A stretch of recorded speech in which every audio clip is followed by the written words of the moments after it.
Bonsoir à toutes et à tous et merci de prendre le rendez-vous de cette session d'information consacrée à l'actualité internationale. Et nous démarrons d'abord par les nouvelles en Afrique de l'Ouest et c'est le Gabon qui nous accueille. Là-bas, justement, des condamnations à la prison ferme et à des réparations financières ont été prononcées dans le procès de la Young Team, ce qu'on surnommait bien entendu, ainsi en raison de leur âge et de leur proximité avec Noureddine Bongo, fils du président déchu Ali Bongo Ondimba, et de lui-même condamné le 12 novembre à 20 ans de réclusion criminelle, notamment pour détournement de deniers publics. Après plusieurs heures de délibération, donc, la cour criminelle spécialisée est revenue en salle d'audience un peu avant 6 heures du matin, ce 18 novembre 2025, et a rendu son verdict autour de 7 heures, au terme donc de ce procès pour être plus précis.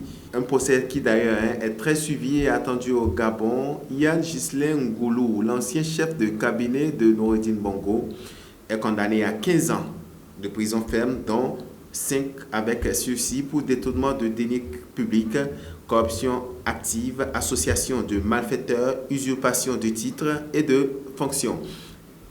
15 ans de prison, dont 5 avec sursis, prononcés également contre les frères Osseni Mohamed Ali Saliou, ex-directeur de cabinet adjoint d'Ali Bongo, et Abdoul Osseni Oussa, qui n'avait aucune fonction officielle, mais faisait partie de cette Young Team, informe le quotidien.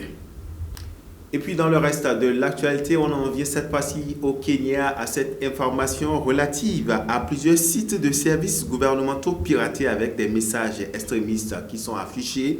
Tenez, au Kenya, donc, des sites, voilà, j'y arrive, officiels ont été disponibles durant plusieurs heures, hier 17 novembre 2025, tels que celui de la présidence de la République, affichant ainsi des messages comme « Pouvoir aux Blancs dans le monde », les autorités ont remédié au plus vite à l'incident, a affirmé le secrétaire d'État à l'Intérieur. Ce n'est pas pour la première fois d'ailleurs que le cyberattaque de ces plateformes au Kenya est perceptible.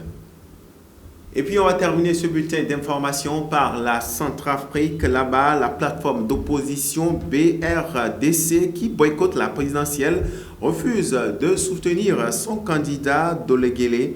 De quoi s'agit-il concrètement? Là-bas, le bloc républicain de défense de constitution réitère son boycott à la présidentielle du 28 décembre 2025 et son refus catégorique de soutenir la candidature de l'opposant anissé Georges Doguele, qui justement lui a décidé de se lancer de nouveau face à son chef d'État sortant, Faustin Archange Touadéra. Les conditions dans lesquelles ces élections vont se dérouler ne plaident pas pour une alternance crédible, insiste Crépin Mboli Gouma. Il est le coordonnateur de la plateforme d'opposition du BRDC. Et voilà qui vient mettre un thème à cette session d'information. Merci à toutes les équipes rédactionnelles. Merci également à toutes les équipes techniques. D'ici là, portez-vous bien et à très bientôt.